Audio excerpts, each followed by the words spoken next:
Breaking news చూస్తున్నారు. అమరావతి రాజధానికి పూర్వ వైభవం రాబోతోందా అంటే అవుననే మాట వినిపిస్తోంది. తెలుగుదేశం పార్టీ అధికారంలోకి రావడంతో మళ్లీ పనులు మొదలయ్యాయి. సీడ్ యాక్సెస్ రోడ్ ప్రధాని శంకుస్థాపన చేసిన ప్రాంతాల్లో పనులు జరుగుతున్నాయి. పెరిగిపోయిన ముళ్ల చెట్లను తొలగిస్తున్నారు సిబ్బంది. సీడ్ యాక్సెస్ రోడ్లో విద్యుత్ దీపాలకు సంబంధించి ఏర్పాట్లు కూడా జోరందుకున్నాయి. పనులపై హర్షం వ్యక్తం చేస్తున్నారు స్థానికులు. కొత్త ప్రభుత్వం రాకతో ఊపందుకున్నాయి అక్కడ రియల్ ఎస్టేట్ పనులు కూడా. ఫలితాల తర్వాత ఒక్కసారిగా రియల్ ఎస్టేట్ ధరలు కూడా పెరిగిపోయాయి. దానికి సంబంధించిన విజువల్స్ మీరు చూస్తున్నారు. అక్కడ పనులు జరుగుతున్నాయి. మళ్ళీ రాజధానికి సంబంధించి ఆ పరిసర ప్రాంతాల్లో రియల్ భూమి అందుకోబోతోందా అంటే అవుననే మాట వినిపిస్తోంది. ఒక్కసారి ఆ విజువల్స్ మీరు చూడొచ్చు.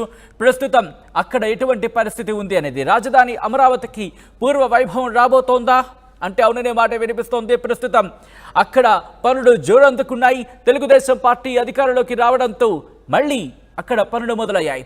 సీడ్ యాక్సెస్ రోడ్ అలాగే ప్రధాని శంకుస్థాపన చేసిన ప్రాంతాల్లో పనులు జోరందుకున్నాయి. ఒకసారి విజువల్స్ మీరు చూడొచ్చు. పెరిగిపోయిన ముళ్ల చెట్లను అలాగే దాంతోపాటు ఆ పరిసర ప్రాంతాలకు సంబంధించి ఉన్న వాతావరణాన్ని శుభ్రం చేస్తున్న విజువల్స్ మీరు చూడొచ్చు. అలాగే అక్కడ సీడ్ యాక్సెస్ రోడ్లో విద్యుత్ దీపాలకు సంబంధించి పనులపై హర్షం వ్యక్తం చేస్తున్నారు స్థానికులు. కొత్త ప్రభుత్వం రాకతో రియల్ ఎస్టేట్ ఊపందుకుంటోంది. ఫలితాల తర్వాత ఒక్కసారిగా రియల్ భూమ్ అవును రియల్ ధరలు పెరిగిపోయాయి. అప్డేట్స్ తెలుసుకుందాం. మా ప్రతినిధి రాజేష్ అప్డేట్స్ అందించేందుకు లైవ్లో సిద్ధంగా ఉన్నారు. రాజేష్, ఎప్పుడైతే తెలుగుదేశం ప్రభుత్వం మెజారిటీ దిశగా సాగిందో అప్పటి నుంచే రాజధాని అమరావతికి సంబంధించి పనులు ప్రారంభమయ్యాయని చర్చ జోరందుకుంది. తెలుగుదేశం పార్టీ అధికారంలోకి రావడంతో అక్కడ పనులు జోరందుకుంటున్నట్టు తెలుస్తోంది. ఈ నేపథ్యంలో ప్రస్తుతం అమరావతి అప్డేట్స్ ఏంటి? అమరావతి పనులు ప్రారంభమయ్యని చెప్పాలి. ఎందుకంటే అధికారంలోకి వస్తే అమరావతి పనులు ప్రారంభిస్తాం, అమరావతి రాజధాని నిర్మాణం చేస్తామని అటు జనసేన, టీడీపీ, బీజేపీ ముగ్గురు కూటమి నేతలందరూ కూడా చెప్పారు. ఈ నేపథ్యంలోనే అధికారంలోకి వచ్చిన నేపథ్యంలోనే ప్రస్తుతం అమరావతిలో పనులు అయితే ప్రారంభమయ్యాయి. ప్రస్తుతం సీడ్ యాక్సెస్ రహదారి పక్కన ఉన్నటువంటి ముళ్ళ కంపలు అనేవి కూడా తొలగిస్తున్నారు. జేసీబీలు అదేవిధంగా ప్రొక్లైన్ల సాయంతో మొత్తం ముళ్ళ కంచెలు అనేది కూడా తొలగిస్తున్నటువంటి దృశ్యాలు మీరు చూస్తున్నారు. ఉదయం నుంచి కూడా ఈ పనులన్నీ కొనసాగుతున్నాయి. ఎందుకంటే ముందు సీడ్ యాక్సెస్ రోడ్డు వద్ద ఎందుకు మొదలు పెట్టారంటే సచివాలయానికి, అసెంబ్లీకి, హైకోర్టుకు వెళ్ళే ప్రధాన రహదారి మొన్నటి వరకు మొత్తం కూడా రోడ్డు వరకు మొత్తం ముళ్ళ కంపలు వచ్చేసినప్పటికీ వైసీపీ ప్రభుత్వంలో ఉన్నటువంటి ఎవరు అధికారులు కూడా పట్టించుకోలేదు. రోజు ఇదే మార్గంలో వెళ్తున్నప్పటికీ ఎవరు కూడా పట్టించుకోలేదు. దీంతో ముందుగా సీడ్ యాక్సెస్ రోడ్డు పక్కన ఉన్నటువంటి ముళ్ళ కంపలన్నీ తొలగించాలని అధికారులు, సిఆర్డీ అధికారులని ఆదేశించే నేపథ్యంలో వాటిని అన్నింటి కూడా క్లీన్ చేస్తున్నటువంటి పరిస్థితి. సీడ్ యాక్సెస్ ఆడుకున్న ప్రాంతాన్నంతా కూడా ప్రస్తుతం క్లియర్ చేస్తున్నారు. తర్వాత మిగతా పిచ్చి మొక్కలు మొక్కలన్నీ కూడా తొలగించే అవకాశం అయితే ఉంది. రాజధాని శంకుస్థాపన జరిగినటువంటి ప్రాంతంలో కూడా ఆల్రెడీ అక్కడ పిచ్చి మొక్కలు అనేది కూడా తొలగిస్తున్నారు. ఒకసారి మనం చూడొచ్చు. మొత్తం కూడా ఇక్కడ దాదాపు మీరు చూస్తున్నటువంటి ఇక్కడ వరకు సీడ్ యాక్సెస్ రోడ్ అయితే ఇది సీడ్ యాక్సెస్ రోడ్డు. దాన్ని ఆనుకుని ఇక్కడ వరకు పిచ్చి మొక్కలు మొలిచేశాయి. ఇదిగోండి ఇక్కడ చూడొచ్చు. ఇక్కడ వరకు పిచ్చి మొక్కలు మొలిచేసిన ఎవరు కూడా 5 ఏళ్లుగా పట్టించుకున్న పాపాన పోలేదు. దానిలో భాగంగానే ఈ సీడ్ యాక్సెస్ రోడ్డు పక్కనున్న ముళ్ళ కంపలన్నీ తొలగించాలని నిర్ణయించుకున్నారు. దానిలో భాగంగానే ఉదయం నుంచి సీడ్ యాక్సెస్ రోడ్డు అటువైపు ఇటువైపు రెండు వైపులా మొత్తం అంతా కూడా తొలగిస్తున్నారు. ప్రస్తుతం పనులన్నీ కూడా కొనసాగుతున్నాయి. మరోవైపు ఒకసారి మనం చూస్తే కనుక ఇక్కడ చూస్తే కనుక ఇవి మీరు చూస్తున్నటువంటి పైపులన్నీ కూడా అమరావతి నిర్మాణంలో భాగంగా పూర్తిగా అమరావతిలో ఎక్కడ కూడా పైప్ లైన్ ఏ సిస్టమ్ అయినా కానీ అండర్ గ్రౌండ్లోనే వెళ్ళే విధంగా ఏర్పాట్లు చేశారు. అప్పట్లో ఇది వాటర్ పైప్ లైన్ లాగా ఉపయోగించుకోవడానికి అప్పట్లో వేసిన పైప్ లైన్ ఇదంతా ముళ్ళ కంచెల్లో మునిగిపోయింది ఇప్పటి వరకు. ఇప్పుడు ఈ ముళ్ళ కంపలన్నీ తొలగించిన నేపథ్యంలో ఇవన్నీ బయటపడుతున్నటువంటి దృశ్యాలు మనం చూస్తున్నాము. ఎందుకంటే అండర్ గ్రౌండ్ వాటర్ కానీ, డ్రైనేజ్ కానీ, గ్యాస్ కానీ, విద్యుత్ కానీ ఏదైనా అండర్ గ్రౌండ్ సిస్టమ్ ద్వారానే జరగాలని మొత్తం చంద్రబాబు అన్నప్పుడు ప్లాన్ వేశారు. దానికి అనుగుణంగానే నిర్మాణ పనులు ప్రారంభమయ్యాయి. చివరిలో ఎన్నికలు వచ్చిన టైంలో పూర్తిగా పనులని తెలుగుదేశం అధికారం కోల్పోవడంతో తిరిగి వైసీపీ వచ్చిన తర్వాత ఈ పనులన్నీ కూడా విస్మరించిన నేపథ్యాలు ఇవన్నీ కూడా ఎక్కడికక్కడ ముళ్ళ కంపల్లో మునిగిపోయిన పరిస్థితి. ఇప్పుడు ఈ ముళ్ళ కంపలు తొలగిస్తుంటే బయటపడుతున్నాయి. ఇంకొక విషయం ఏంటంటే ఇక్కడ నేను నిలబడినటువంటి ఈ ప్రాంతం కనుక చూస్తే కనుక దీని కింద కూడా అండర్ డ్రైనేజ్ సంబంధించినటువంటి పైప్ లైన్ సిస్టమ్ ఉంది. ఇదంతా కూడా చాలా లోతుగా ఉంటుంది. లోపలంతా కూడా చాలా లోతుగా ఉంటుంది. కేబుల్ వ్యవస్థ, అదేవిధంగా ఏదైనా ఇంటర్నెట్ సంబంధించిన కేబుల్ వైరింగ్ అంతా కూడా దీని కింద నుంచే వెళ్ళాలని కూడా అప్పుడు నిర్మాణ పనులు చేశారు. లోపల పైప్ లైన్ సిస్టమ్ కూడా ఉంది.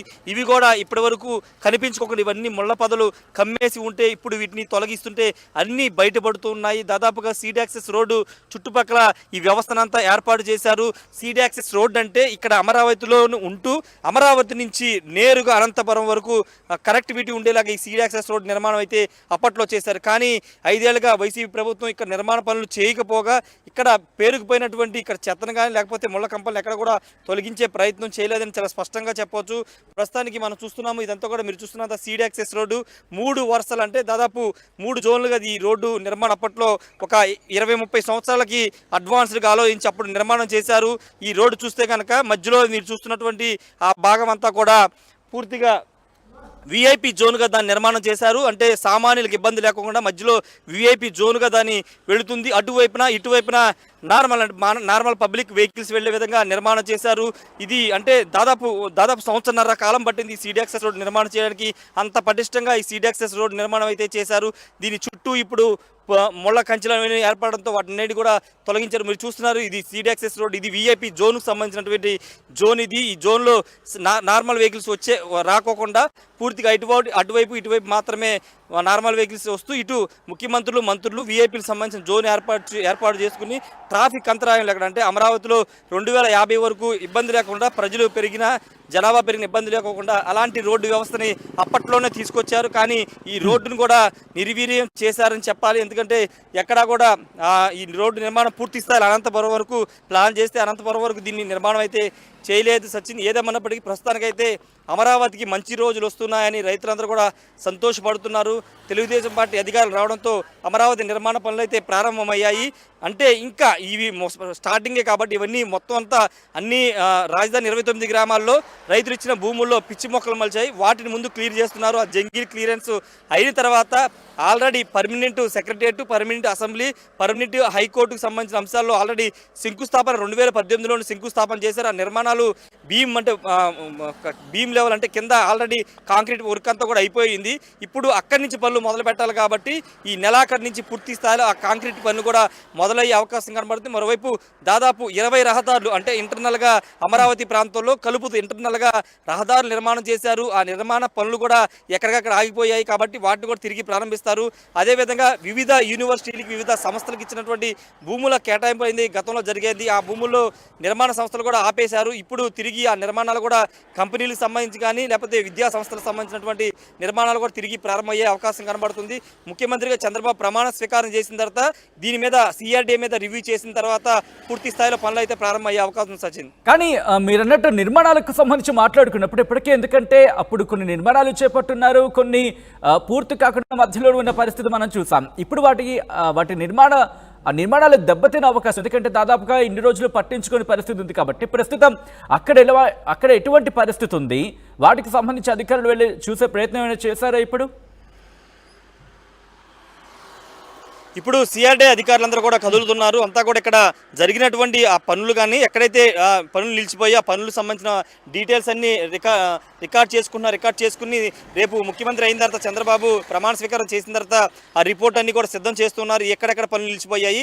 అంతేకాదు ఈ 5 ఏళ్లలో చాలా చోట్ల ఇక్కడ పెద్ద ఎత్తున దొంగలు పడ్డారని చెప్పాలి. ఎందుకంటే దొంగల ముసుగులో ఎవరు చేశారో తెలియదు. కానీ ఇక్కడ నిర్మాణ సంస్థలకి కేటాయించినటువంటి కాంక్రీటు, ఐరన్, అదేవిధంగా చిప్స్, అదేవిధంగా అండర్ వాటర్ కానీ లేకపోతే అండర్ గ్రౌండ్ డ్రైనేజ్ సంబంధించి ఉపయోగించిన పైప్లను అన్నీ కూడా దొంగలించారు. రాత్రి గత 5 ఏళ్లుగా దొంగతనాలు పెద్ద ఎత్తున జరిగాయి. మొత్తం సామాగ్రిని కూడా దోచుకు వెళ్ళారు. కాబట్టి వాటి మీద కూడా సమీక్ష చేసే అవకాశం కూడా కనబడుతుంది. ఇక్కడ మీరు చూస్తున్నంత కూడా సీడ్ యాక్సెస్ రోడ్డే. ఈ రోడ్డు నిర్మాణం కూడా గతంలోనే పూర్తయింది. ఇంకా ఇంతకుముందు మీరు చెప్పినట్టే ఇది చంద్రబాబు నాయుడుకి సంబంధించినటువంటి ముఖ్యమంత్రిగా ప్రమాణ స్వీకారం చేసిన తర్వాత పూర్తి స్థాయిలో దీని మీద రివ్యూ చేస్తారు. కాబట్టి దానికి అనుగుణంగా అధికారులు ఏ వర్క్లు ఎక్కడ పెండింగ్లో ఉన్నాయి, ఎక్కడి నుంచి స్టార్ట్ చేయాలి ఏంటనే దానికి సంబంధించి కూడా మనం ఆయనకు వివరించే అవకాశం కనబడుతుంది. ఒకసారి చూడొచ్చు, ఇది సీడ్ యాక్సెస్ రోడ్ పక్కన అదిగో పైపులు మీరు చూస్తున్నటువంటి ఆ పైప్ లైన్ కూడా పవర్కు సంబంధించి, అదేవిధంగా ఇంటర్నెట్, ఈ కేబుల్స్ అన్నీ కూడా అండర్ గ్రౌండ్లోనే వెళ్తాయి. పక్కన ఉన్నటువంటి ఆ డ్రైనేజ్లో ఉన్నదంతా కూడా పూర్తిగా లోపల గ్యాస్ కనెక్షన్, అదేవిధంగా వాటర్ ఇవన్నీ కూడా లోపల నుంచే వెళ్లే విధంగా ఏర్పాటు చేశారు. ఇవన్నీ కూడా కొన్ని చోట్ల ధ్వంసమయ్యాయి. వాటిని తిరిగి నిర్మాణాలు చేయాల్సి ఉంటుంది కాబట్టి వాటి డీటెయిల్స్ అన్ని కూడా చేయించే అవకాశం అయితే స్పష్టంగా కనబడుతుంది సచిన్. మరి చూడాలి, ప్రమాణ స్వీకారం అయిన వెంటనే దీని మీద సమీక్ష చేస్తారా, కొంత ఆలస్యంగా చేస్తారా అనేది చూడాల్సిన అవసరం ఉంది. కానీ ఇప్పటికే అధికారులు దీనికి సంబంధించి ఆ ఫైల్కి పట్టిన దుమ్ము దులిపి వాటిని సమీక్షించే ప్రయత్నం చేస్తున్నారు, వాటిని పునః పరిశీలించే ప్రయత్నాలు జరుగుతున్నాయనేది అందుతున్న సమాచారం. సో వీటికి సంబంధించి అప్డేట్ ఏంటి? నిజమే, అదే ఫైల్స్ అన్ని కూడా పక్కన పెట్టేశారు. సిఆర్డీఏ అనేది ఒక అథారిటీ ఉంది. సిఆర్డీఏ అనేది ఒక పెద్ద వ్యవస్థలాగా చంద్రబాబు నాయుడు తీసుకొచ్చారు. దానికి ఒక కమిషనర్, అడిషనల్ కమిషనర్, చాలామంది అధికారులు దానికి ఉన్నారు. కానీ వైసీపీ అధికారులు వచ్చిన తర్వాత పూర్తిగా సిఆర్డీఏని పక్కన పెట్టారు. ఆ చట్టాన్ని కూడా రద్దు చేసే ఆలోచన అప్పుడు చేశారు. కానీ ఇప్పుడు తెలుగుదేశం కూటమి అధికారులు రావడంతో ఆ సిఆర్డీఏ సంబంధించిన ఫైల్స్ అన్ని తీస్తున్నారు. ఎక్కడెక్కడ ఏమేమి అవకతవకలు జరిగినాయి, ఇక్కడ నిర్మాణాలకు సంబంధించిన ఎక్కడ వరకు ఆగి ఉన్నాయి, వాటి ఫైల్స్ అన్నింటి కూడా తీస్తున్నారు. ఆ పనిలో ఇప్పుడు సిఆర్డీ అధికారులు ఉన్నారు. ఉదయం కూడా సిఆర్డీ అదనపు కమిషనర్ ఈ ప్రాంతానికి వచ్చి సందర్శించి వెళ్లారు. సిఆర్డీ కమిషనర్ ఉన్నటువంటి వివేక్ యాదవ్ మొన్నటి వరకు ఎన్నికల విధుల్లో పశ్చిమ బెంగాల్ ఉన్నారు. ఆయన కూడా అమరావతికి వచ్చారు కాబట్టి ఆయన కూడా ఈ ఫైల్స్ అన్నింటినీ తీస్తున్నారు. ఆల్రెడీ ఆదేశాలు వెళ్ళాయి. సిఆర్డీ సంబంధించిన ప్రతి ఫైలు తీసుకురావాలి, సిద్ధం చేయాలని కూడా ఆదేశాలు వెళ్ళిన నేపథ్యంలో ఆ ఫైల్స్ అన్నింటినీ సిద్ధం చేస్తున్నారు. ముఖ్యంగా ఇక్కడ నిర్మాణ సంస్థలు కూడా చాలా వరకు వెళ్ళిపోయిన పరిస్థితి. వేరే ప్రాంతం ఎల్ఎన్టీ కానీ, షాపూర్జీ, పల్లోంజీ ఇలాంటి చాలా సంస్థలు ఇక్కడ నిర్మాణ పనుల్లో భాగస్వామ్యం ఉన్నాయి. పర్మనెంట్ సెక్రటరియట్, పర్మనెంట్ అసెంబ్లీకి సంబంధించినటువంటి అంశాల్లో వాళ్ళు నిర్మాణ పనులు ప్రారంభించినప్పటికీ వైసీపీ ప్రభుత్వం వచ్చిన తర్వాత వాటికి నిధులు ఇవ్వలేదు, పనులన్నీ ఆపేశారు. మళ్ళీ ఇప్పుడు ఆ నిర్మాణ సంస్థలతో మరోసారి చంద్రబాబు ఇప్పుడు భేటీ అయ్యి వాటికి సంబంధించినటువంటి పనులు స్టార్ట్ చేసే అవకాశం అయితే కనబడుతుంది. ప్రమాణ స్వీకారం అయిన తర్వాత అమరావతి నిర్మాణ పనులు అయితే వేగం పుంజుకునే అవకాశం ఉంది సచిన్. రైట్, అమరావతికి సంబంధించి పనులు జోరందుకునే నేపథ్యంలో అక్కడ స్థానికులు ఏమంటున్నారు, స్థానికుల రియాక్షన్స్ ఏంటి రాజేష్? పోరాటం చేసింది దీనికోసమే. ఎందుకంటే 5 ఏళ్లు శిబిరాలు పెట్టుకుని, ప్రతి గ్రామంలో శిబిరాలు పెట్టుకుని వాళ్ళు పోరాటం చేశారు. అమరావతిని తరలించవద్దు, అమరావతిలో అభివృద్ధి చేయండి, భూములు ఇచ్చామని వాళ్ళంతా చెప్తున్నారు. ఇప్పుడు ఆ పోరాటం నిజమైందని వాళ్ళు చెప్తున్నారు. చంద్రబాబు నాయుడు అమరావతిలో అంటే సచివాలయానికి అడుగుపెట్టిన తర్వాత ఆయన్ని కలిసి అమరావతి ఉద్యమాన్ని విరమించబోతున్నారు. శిబిరాలన్నీ కూడా తొలగిస్తామని రైతులు చెప్తున్నారు. ఇక కూటమి అధికారంలోకి వచ్చింది కాబట్టి అమరావతి మీద మాకు ఎలాంటి భయం లేదు, నిర్మాణం 5 సంవత్సరాలు పూర్తి చేయాలని వాళ్ళంతా కోరుతున్న పరిస్థితి అయితే ఉంది సచిన్. రైట్ రాజేష్, మొత్తంగా అయితే మాత్రం రాజధాని అమరావతికి పూర్వ వైభవం రాబోతోందా అంటే అవుననే మాట వినిపిస్తోంది. టీడీపీ అధికారంలోకి రావడంతో మళ్ళీ పనులు మొదలయ్యాయి. సీడ్ యాక్సెస్ రోడ్ ప్రధాని శంకుస్థాపన చేసిన ప్రాంతాల్లో పనులు జోరందుకున్నాయి. పెరిగిపోయిన ముళ్ల చెట్లను తొలగిస్తున్నారు సిబ్బంది. సీడ్ యాక్సెస్ రోడ్లో విద్యుత్ దీపాలకు సంబంధించి పనులు జోరందుకున్నాయి. అయితే జరుగుతున్న పనులపై హర్షం వ్యక్తం చేస్తున్నారు స్థానికులు. కొత్త ప్రభుత్వం రాకతో అక్కడ రియల్ ఎస్టేట్ ఊపందుకుంది. ఫలితాల తర్వాత ఒక్కసారిగా రియల్ ధరలు పెరిగిపోయాయి.